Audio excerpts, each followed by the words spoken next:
Hello, আসসালামু আলাইকুম guys. তো আপনারা যারা মোবাইল লিজেন্ড ব্যাং খেলেন, তো তাদের জন্য কিছু টিপস আপনি দেখিয়ে দিচ্ছি। যেমন এখানে আপনারা সেটিংয়ে যাদের ফোন 2 GB 1 GB তারা লো করে দেবেন, এবং যাদের হাই তারা অবশ্যই হাই করে দেবেন। আমি রিকমেন্ড করবো আপনারা লো করেই খেলেন, তাহলে আপনাদের মোবাইলে হ্যাং সাধারণত খুবই কম করবে।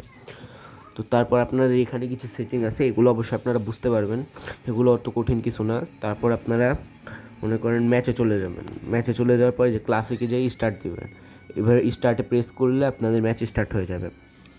তারপর কিছু সময় তারপর এখানে এসে এন্টারে চাপ দিবেন, আপনারা ম্যাচের ভিতরে প্রবেশ করে যাবেন।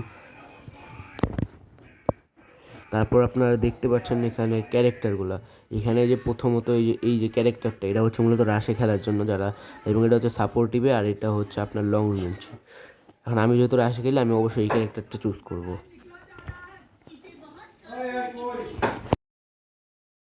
তারপর উপরে যে টাইমারটা দেখতে পাচ্ছেন, এটা হচ্ছে আপনার গেম স্টার্টের টাইমার। তো এটা যখন লাল হয়ে যাবে বুঝবেন আপনার গেম খুবই দ্রুত স্টার্ট হওয়া শুরু হয়ে গেছে। তো এই যে আমার এখন লাল হয়ে গেছে, দেখতেই পাচ্ছেন। তো তারপর আপনারা দেখতে থাকেন।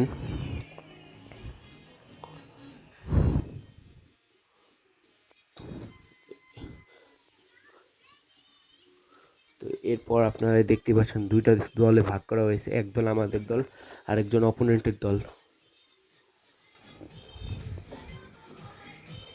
এখন দেখি 100% হওয়ার মানে ম্যাচ স্টার্ট হয়ে গেছে, যে আমার ম্যাচ স্টার্ট হয়ে গেছে। তারপর আপনার কিছু দিক আছে, এই যে হাতুড়ির মতো দেখতে বড় বাটনটা, এটা মূলত এনিমি নর্মাল কিলের জন্য, বলতে মিনিয়ন্সগুলো কিল করার জন্য। তো এটা দিয়ে বড় কিছু করা অসম্ভব, কারণ এটা ওরকম পাওয়ারফুল না। আর এটা হচ্ছে শর্টকাট, এটা দিয়ে গেলে আপনার সাধারণত তাড়াতাড়ি এনিমির যে মনে করেন টাওয়ারটা ভাঙতে পারবেন, তাহলে আপনার তাড়াতাড়ি ম্যাচ উইন হয়ে যায়।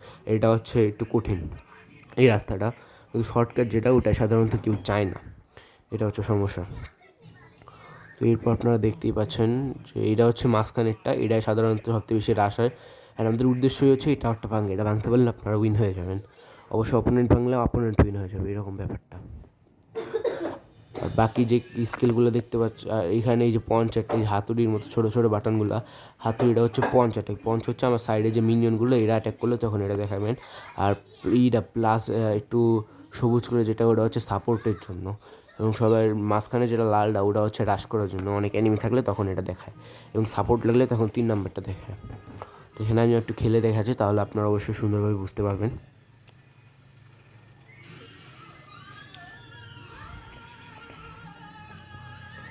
এখানে আপনাদের যাওয়ার পথে সাইডে কিছু অ্যানিমাল বাঁচতে পারে, কিন্তু এদেরকে মেরে আপনাদের কয়েন পেতে পারেন। অবশ্যই যদি আপনার স্পিড কম থাকে, তাহলে আপনারা না যাওয়াই বেশি বেটার হবে।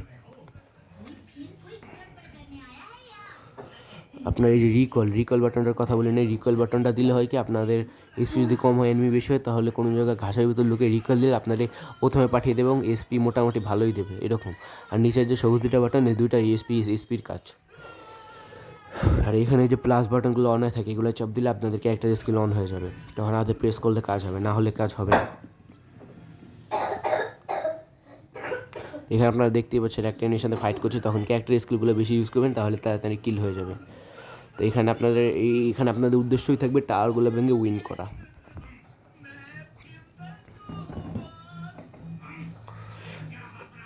এই টাওয়ার ভাঙার সময় কখনো হাতুড়ি ইউজ করবেন না, ম্যাক্সিমাম টাইম ইউজ করবেন আপনার ক্যারেক্টার স্কিলগুলো ইউজ করতে, তাহলে তাড়াতাড়ি শেষ হবে।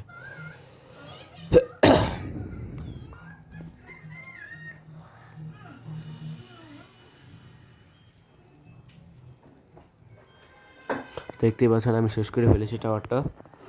তো দেখতে থাকেন আপনারা।